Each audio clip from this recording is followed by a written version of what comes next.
वर्ष 2026 में मैं भी कलाम साइंस मेला का आयोजन 17 जनवरी से 24 जनवरी 2026 तक किया गया। इस दौरान कुल 50 शासकीय विद्यालयों में विज्ञान मेले आयोजित हुए, जिनमें लगभग 250 गांवों के बच्चों ने उत्साहपूर्वक भाग लिया। यह मेला केवल एक प्रदर्शनी नहीं था, यह ग्रामीण बच्चों के भीतर छुपे वैज्ञानिक सोच, जिज्ञासा और रचनात्मकता को एक नया मंच देने का प्रयास था। इस आयोजन का मुख्य उद्देश्य था ग्रामीण क्षेत्र के बच्चों को मॉडल आधारित विज्ञान शिक्षा के माध्यम से विज्ञान की गहरी समझ विकसित कराना, करके सीखने लर्निंग बाय डूइंग की प्रक्रिया को बढ़ावा देना और उन्हें आगे चलकर कक्षा 11वीं एवं 12वीं में विज्ञान विषय चयन के लिए प्रेरित करना।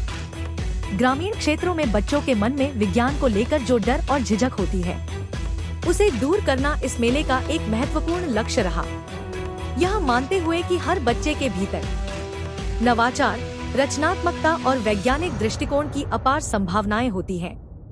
LRC केंद्रों में बच्चों को स्वयं विज्ञान मॉडल बनाकर सीखने का अवसर दिया गया, ताकि वे सिर्फ किताबों से नहीं, अनुभव से विज्ञान को समझ सकें।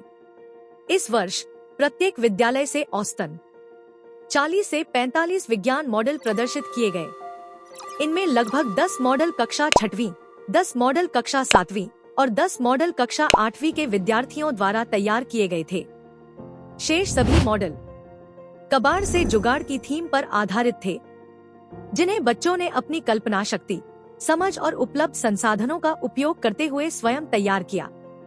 खास बात यह रही कि पिछली कक्षाओं में मॉडल निर्माण सीख चुके विद्यार्थियों ने इसी वर्ष उन्हीं अवधारणाओं को आगे बढ़ाते हुए और भी नए व उन्नत मॉडल तैयार किए। इस मेले में संकल्प एक प्रयास संस्था द्वारा बच्चों को विशेष रूप से कई प्रमुख मॉडलों का प्रशिक्षण दिया गया, जिनमें शामिल थे सूर्य, पृथ्वी, चंद्रमा, पेपर कप टेलीफोन, गति का मॉडल, स्टेथोस्कोप, घर्षण का मॉडल, एंट हिल, कैलेडोस्कोप, मनचाही बरसात, सुचालक, कुचालक, सरल विद्युत परिपथ, अनंत पथ, किसकी अधिक क्षमता, अद्भुत कॉर्क, गरम लौ ठंडा केंद्र, सतह तनाव, श्रेणी क्रम और समांतर क्रम, जल चक्र, ग्रीन हाउस प्रभाव, घनत्व, पवन चक्की, जलने के लिए ऑक्सीजन की आवश्यकता, होलोग्राम, प्रकाश का परावर्तन, वायुमंडलीय दाब, मोमबत्ती का जादू, ज्वालामुखी, प्रकाश संश्लेषण, सौर ऊर्जा, जंतु कोशिका, पादप कोशिका और इलेक्ट्रोलिसिस जैसे अनेक विज्ञान मॉडल। जहां भी बच्चों को किसी अवधारणा को समझने में कठिनाई हुई, वहां LRC शिक्षकों द्वारा उन्हें निरंतर मार्गदर्शन और सहयोग प्रदान किया गया। इस पूरी प्रक्रिया ने बच्चों के भीतर आत्मविश्वास जगाया और उन्होंने विज्ञान को डर के विषय के रूप में नहीं, बल्कि एक रोचक, उपयोगी और व्यवहारिक विषय के रूप में देखना शुरू किया।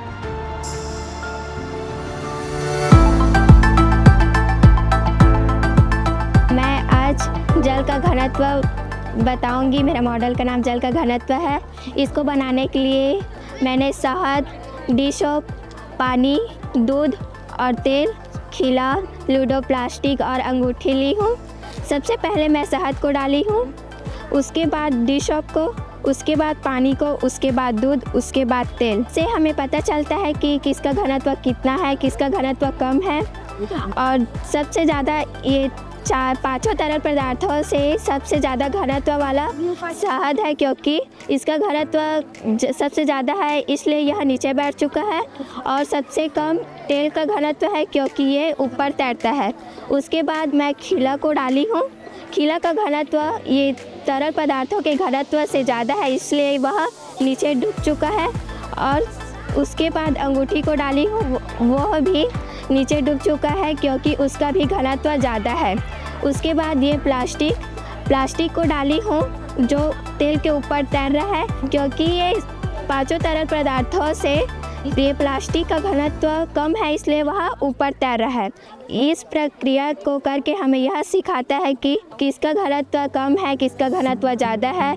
और ये सब इसलिए होता है क्योंकि इसका घनत्व के कारण यह प्रक्रिया होता है। सूर्य की किरणें पौधे को ऊर्जा प्रदान करती है तथा वातावरण से पौधे को कार्बन डाइऑक्साइड मिलता है, जो हम जो हम श्वसन क्रिया के पश्चात जो जहरीली गैस छोड़ते हैं उसे पेड़ पौधों की पत्तियां अपने रंध्रों द्वारा अवशोषित करती है। इसी प्रकार जल कार्बन डाइऑक्साइड, सूर्य की किरणें तथा क्लोरोफिल की उपस्थिति में अपना भोजन बनाते हैं। भोजन के रूप में यह C6H12O6 ग्लूकोज तथा O2 ऑक्सीजन का निर्माण करती है। यह प्रक्रिया प्रकाश संश्लेषण की क्रिया कहलाती है। अब हम जान सकते हैं कि पेड़ पौधे हमारे लिए कितनी लाभदायक होती है। यह कार्बन डाइऑक्साइड जैसे जहरीली गैस को ग्रहण करती है, उसके पश्चात हमें ऑक्सीजन प्रदान करती है। अब बात करते हैं सहभागिता की। 50 विज्ञान मेलों में कुल छात्र प्रतिभागी रहे 2110। वहीं ग्रामवासी, अभिभावक, विद्यालय शिक्षक एवं VLEC सदस्यों की संख्या रही 1833। इस प्रकार मैं भी कलाम साइंस मेला 2026 में कुल 3943 प्रतिभागियों की सक्रिय सहभागिता रही। यह आयोजन केवल एक मेला नहीं, बल्कि ग्रामीण भारत के बच्चों के लिए विज्ञान से जुड़ने, सीखने और आगे बढ़ने की दिशा में एक सशक्त और प्रभावशाली शैक्षणिक पहल बनकर उभरा।